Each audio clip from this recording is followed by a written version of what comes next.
नमस्कार दोस्तों, मैं हूं प्रमोद कुमार और आप देख रहे हैं हिस्टोरिक टीवी हिंदी। दोस्तों, आज के वीडियो में हम आपको न तो किसी की हिस्ट्री बताएंगे, न किसी चीज को बनने का तरीका बताएंगे और ना ही किसी के बारे में कोई फैक्ट्स बताएंगे। दोस्तों, आज के वीडियो में हम आपको एक ऐसी महत्वपूर्ण जानकारी बताएंगे जिसके बारे में आप जानते हैं, जिसको आप रोज करते हैं, लेकिन उसकी शुरुआत कैसे हुई, उसकी शुरुआत किसने करी, इसके बारे में शायद नहीं जानते हैं।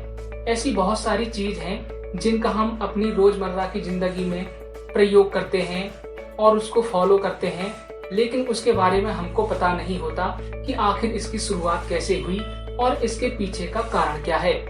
तो चलिए दोस्तों, शुरू करते हैं। दोस्तों, वीडियो में आगे बढ़ने से पहले आप हमारे चैनल को सब्सक्राइब करें, लाइक करें और बेल आइकन को प्रेस करें, जिससे कि हमारे द्वारा बनाई गई महत्वपूर्ण वीडियो की जानकारी आपको सबसे पहले और आसानी से मिल सके। तो चलिए दोस्तों, शुरू करते हैं। दोस्तों, देश में बहुत से बच्चे IAS, IPS अफसर बनना चाहते हैं। सरकारी नौकरी और देश सेवा के लिए सिविल सर्विस में जाना चुनते हैं, पर देश की सबसे प्रतिष्ठित परीक्षा UPSC पास करना अपने आप में टेढ़ी खीर है। अगर आप एक IAS ऑफिसर बनना चाहते हैं तो टफ एग्जाम का सामना करना होगा। एग्जाम को पास करना जितना कठिन है, उतना ही कठिन इसके इंटरव्यू में पास होना भी है। आपको बता दें कि UPSC के इंटरव्यू में अधिकतर पूछे जाने वाले सवाल इतने अजीब होते हैं कि परीक्षार्थी का दिमाग चकरा जाता है। कई बार एग्जामिनर कैंडिडेट्स की हाजिर जवाबी और इस तरह के ट्रिकी सवाल पूछते हैं। आज के वीडियो में हम आपको ऐसे ही कुछ सवालों के बारे में बताने जा रहे हैं जो आपकी जनरल नॉलेज और तर्क शक्ति को दुरुस्त कर देंगे। तो चलिए दोस्तों, सबसे पहले बात करते हैं रविवार की, यानी कि संडे की। आखिर रविवार की छुट्टी क्यों होती है? असल में 1843 में अंग्रेजों के गवर्नर जनरल ने सबसे पहले इस आदेश को पारित किया था। ब्रिटेन में सबसे पहले स्कूल बच्चों को रविवार की छुट्टी देने का प्रस्ताव दिया गया था। इसके पीछे का कारण दिया गया था कि बच्चे घर पर रहकर कुछ क्रिएटिव काम करें।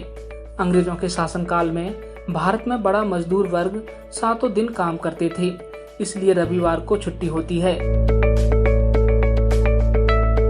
दोस्तों, अगर पृथ्वी पर हवा न होती तो क्या होता? हवा में 78 यानी कि 78% नाइट्रोजन और 21% ऑक्सीजन होती है।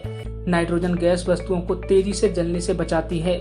बिना नाइट्रोजन के पेड़ पौधे नष्ट हो जाएंगे और मनुष्य का भी जिंदा रहना नामुमकिन होगा। क्या इन्फेक्टेड मच्छर के काटने से आपको एड्स हो सकता है? तो चलिए दोस्तों, जानते हैं क्या है इसका जवाब। एड्स का वायरस मच्छरों के पेट में जिंदा नहीं रह पाता। मच्छर का पाचन तंत्र उसे पचाकर नष्ट कर देता है। अगर कोई मच्छर किसी HIV पॉजिटिव को काटने के बाद किसी हेल्दी शख्स को काटेगा तो संक्रमण नहीं फैलेगा। एंडोलॉजिस्ट डॉक्टर MM मोहबिया का कहना है कि हर मच्छर हर वायरस का कोरियर वाहक नहीं होता। जैसे कि मादा एनफिलीज मच्छर सिर्फ मलेरिया फैलाती है, लेकिन डेंगू और चिकनगुनिया नहीं। उसी तरह डेंगू और चिकनगुनिया फैलाने वाला एंडीज इजिप्टाई मच्छर मलेरिया नहीं फैलाता। ऐसा इसलिए होता है क्योंकि मच्छर के भीतर हर तरह के वायरस सरवाइव नहीं कर पाते। दोस्तों, अब जानते हैं, अगर आपको नेपाल जाना हो तो आपको उसके लिए कितने दिन पहले अपना वीजा अप्लाई करना होगा? तो चलिए दोस्तों, इसका जवाब भी देख लेते हैं। नेपाल जाने के लिए किसी भी भारतीय को वीजा बनवाने की जरूरत नहीं पड़ेगी। ये पड़ोसी देश है। यहाँ जाने के लिए भारत सरकार द्वारा जारी कोई भी पहचान पत्र, वोटर ID, आधार कार्ड या लाइसेंस मान्य है। दोस्तों, किसी भी लाश का ये कैसे पता चलता है कि ये कितनी पुरानी है? तो चलिए दोस्तों, जानते हैं इसका जवाब। सब पर पाए जाने वाले कीड़े मकोड़े से पता चलता है कि मौत कितने समय पहले हुई है। पोस्टमार्टम में डॉक्टर की इसकी गहराई से जांच करने के लिए कारणों का भी पता लगाते हैं। दोस्तों, क्या अगर सीलिंग फैन को 5 नंबर की बजाय अगर 1 नंबर पर चलाया जाए तो क्या उसका बिजली का बिल कम आएगा? देखते हैं इसका क्या है जवाब। अगर पंखे का रेगुलेटर पुराना है तो 1 नंबर पर चलाने पर भी बिल 5 नंबर के बराबर ही आएगा। आप 1 पर चलाएं या 5 पर, बिजली खर्च में ज्यादा फर्क नहीं होने वाला है। पुराने रेगुलेटर एक तरह से प्रतिरोधी हैं।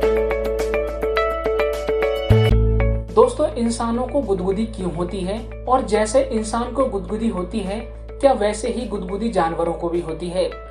तो चलिए दोस्तों जानते हैं क्या है इसका जवाब। इंसानों में गुदगुदी हार्मोन्स और नर्व सिस्टम के कारण होती है। अमेरिका की एक मैरीलैंड यूनिवर्सिटी के प्रोफेसर रॉबर्ट प्रोविन का कहना है कि गुदगुदी होने पर हंसी का आना विज्ञान में रिसर्च का एक बड़ा विषय रहा है। 2 तरह की गुदगुदी होती है। गुदगुदी का एक प्रकार है नाइस्मेसिस। इसमें बदन के कुछ खास हिस्सों को धीरे धीरे सहलाने पर आपको गुदगुदी होती है, जैसे पैर के निचले हिस्से को सहलाने पर या गर्दन पर उंगलियां फेरने से गुदगुदी महसूस होती है। दूसरे प्रकार की गुदगुदी का नाम है गार्गालिसिस। इस तरह की गुदगुदी का एहसास स्तनधारी जीवों को ही होता है। इसमें खुलकर हंसी आती है। गुदगुदी का एहसास त्वचा में छुपी उन नसों को छूने से होता है जिन पर किसी भी चीज के लगने से महसूस करते हैं, जबकि खिलखिलाकर हंसना एक सामाजिक बर्ताव है। 2009 में छपी एक रिपोर्ट के मुताबिक इंसान के हंसने की असलियत के तार हमारे दूसरे रिश्तेदारों यानी प्राइमेट्स के हंसने से जुड़े हैं। दोस्तों, क्या आप जानते हैं कि मक्खी के मुंह में कितने दांत होते हैं? नहीं जानते? मैं भी नहीं जानता। तो चलिए दोस्तों इसका जवाब जानते हैं। मक्खी के मुंह में कोई दांत नहीं होता। वो पतली सी तिनक जैसी जीभ से खाने को चूस लेती है। दुनिया के किस आदमी ने सबसे ज्यादा शादियां की हैं? ये शख्स भारतीय है और मिजोरम में पहाड़ियों के बीच बसे बटवंग गांव में रहता है। इसका नाम जियो चाना है और उसने सबसे ज्यादा शादियां की हैं। इसकी 39 पत्नियां हैं और 94 बच्चे हैं। 33 पोते और पोतियां हैं।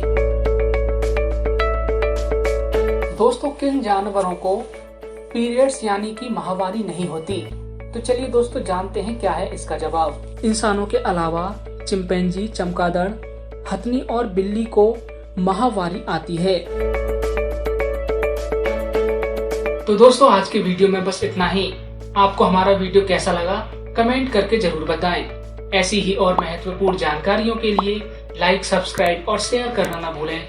Historic TV Hindi. नमस्कार।